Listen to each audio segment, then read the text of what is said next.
she doesn't, as far as we know, she does not know the law as someone who has worked in it their whole life would.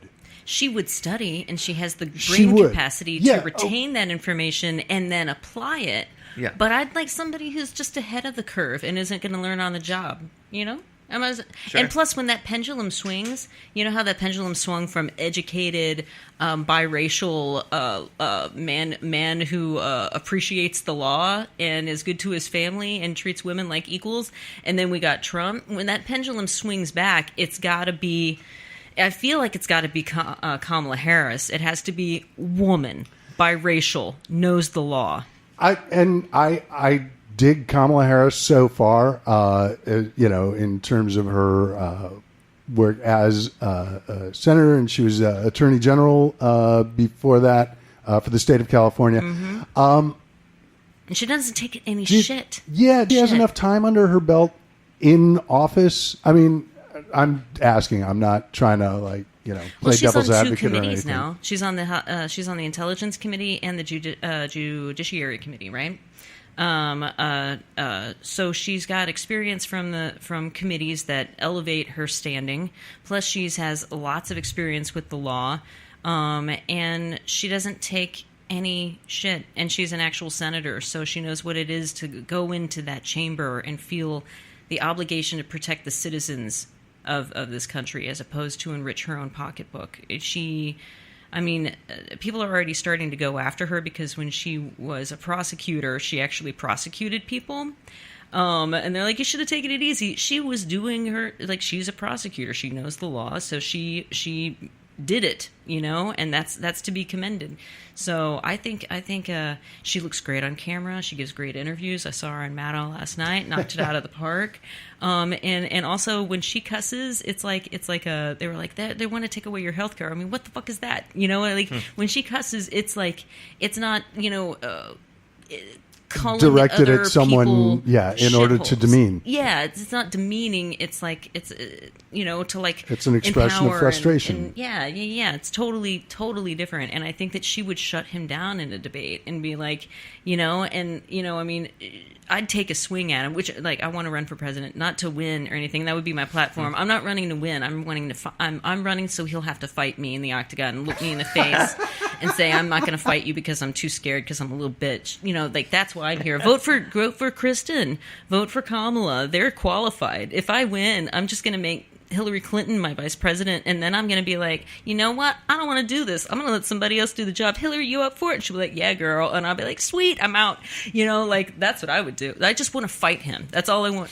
Sorry, I just want to fight him. No, But yes, Kamala Harris, I think, is the future, and Kristen Gillibrand also, I think. Did Elizabeth Warren, has she said she is not going to run for sure? Well, yes, but as much as that counts when a politician, 3 years ahead of the election says, I'm not, no, I have no plans. Plus, not to be ageist, women live 5 years longer than men, but not to be ageist, she would be older than the usual. But if you subtract 5 years, she'd be younger. Than the year average, and you know what I mean, because they've all been men's, and women live 5 years longer than men on average. So really, she's not 70; she's 65. What a spring chicken!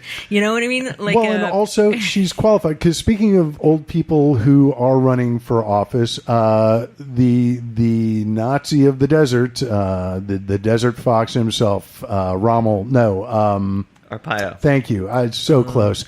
So easy to get confused. But he announced that he's running for a Senate seat in Arizona.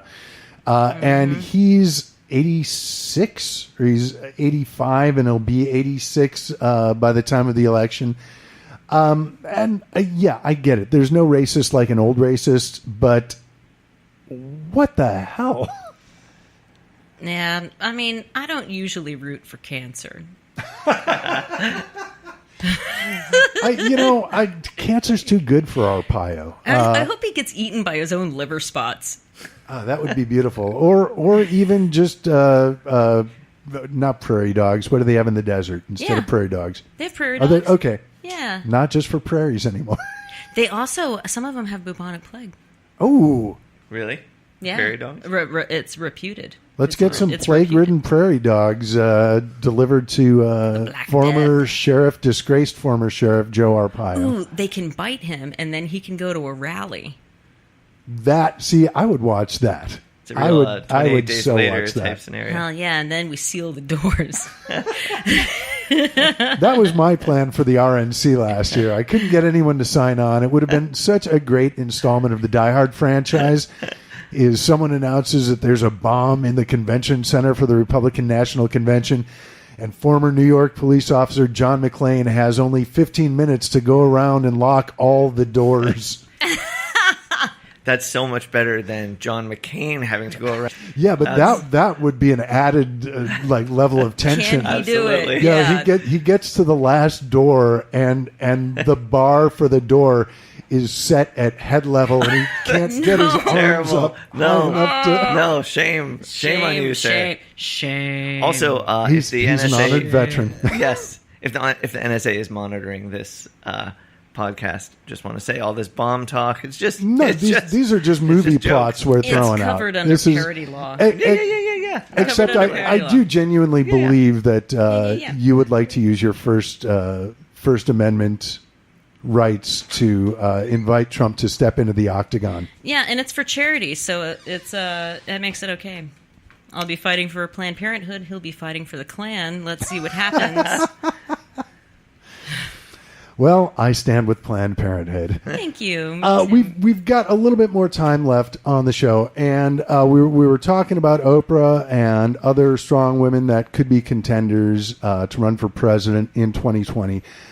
Because we are not going to have any women in the studio for the show next week, and not by design. Believe me, we're trying, but every woman that has worked on this show as a panelist is going to be downtown at the Women's March.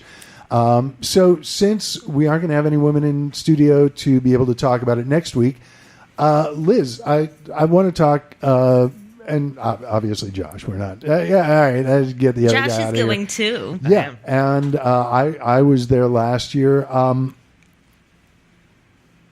What I would ask, what's changed in the last year?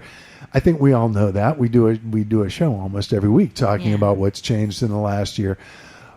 But what do you look forward to at the march? I mean, last year the message was very clear.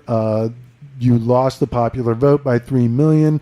Women will not be second-class citizens. What do you think the big message is for the march this year, a year after we've been dealing with this?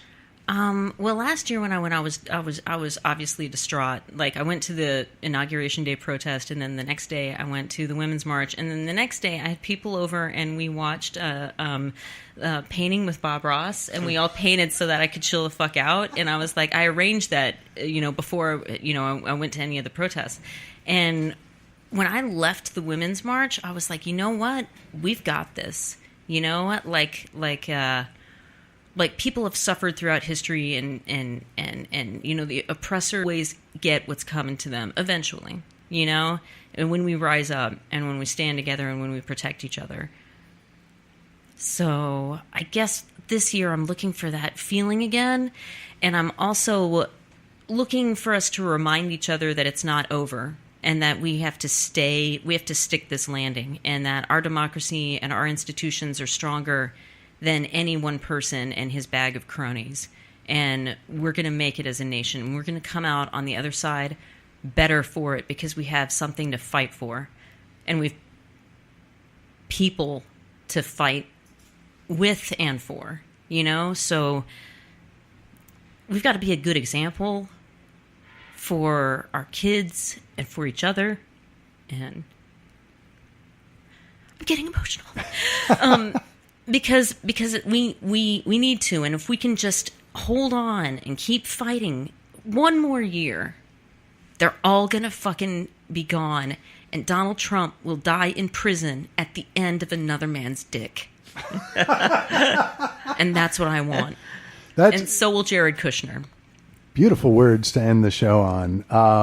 So you know what? We've got a few minutes left, but I think let's call it there. Let's leave with that happy image in our heads, And fingers crossed. Yeah, it would just it'd be great to just. I'm thinking like of the old Laurel and Hardy films, and to have like Donald and Jared in their orange jumpsuits, both bent over a weight bench out in the yard at some federal prison, getting reamed, and Donald turns to Jared and just says, "Another fine mess." And it blacks out, goes down, just like, and then the credits roll and America goes on with her business. I just want to say sexual assault is never funny. We're not making light of it, but in this case, but these guys, in this case, but in this particular case, the guys who are doing it to him say, when you're in a gang, they let you do it. Exactly. You can do anything. That's beautifully said. So with that, I want to thank our panelists this week. Liz Stewart, awesome. Always a pleasure to have you on the show. Do you have anything to plug or where people can find you on the social media? I'm on Twitter. Please, follow me. I'm very angry there. I'm on Instagram. Oh, I'm at Liz Stewart ComEd on Twitter, and I'm also on Instagram and Facebook and all of that. And every Sunday, I'm at the Groundlings, and I actually got a political sketch in. And Groundlings usually don't do political sketch because it's character based, but it's character and political, and it's all empowering and blah blah blah blah blah. Awesome. So get out to the Groundlings. Sunday at see 7:30. Liz there. Sunday 7:30. Game of Thrones isn't coming back for a couple of years, so your Sunday nights are free. Go support live comedy. And also want to thank our other panelists, Mr. Josh Greenberg. Always a pleasure. Anything to plug? Where can people find you when they're not perusing the Huffington Post and finding your stuff utilized there? Well, I'm on the Twitter and the Facebook and a little bit the Instagram. Mr. Josh Greenberg is my handle. Yep. I'll grab him by the handle, and I'm going to stop there. I'm Dr. David Robinson. I want to thank you guys for coming in. Time and Ship, the Black Voice of Reason, could not be here this week because he and Mr. Will Durst, want to thank him, although he is on sabbatical in Hawaii. So he'll be back with a new burst of Durst next week. Hopefully, Timon will be healthy and back in the studio, and I can be followed and found on Twitter at StandUpFallDown. You can follow the show at Let's Be Treasonable, LetsBeTreasonabl, and on Facebook. Thank you for listening. If you like the show, tell everybody. If you didn't, keep it to yourself. We'll be back next week. Hopefully you will too. Take care of yourselves. Goodbye.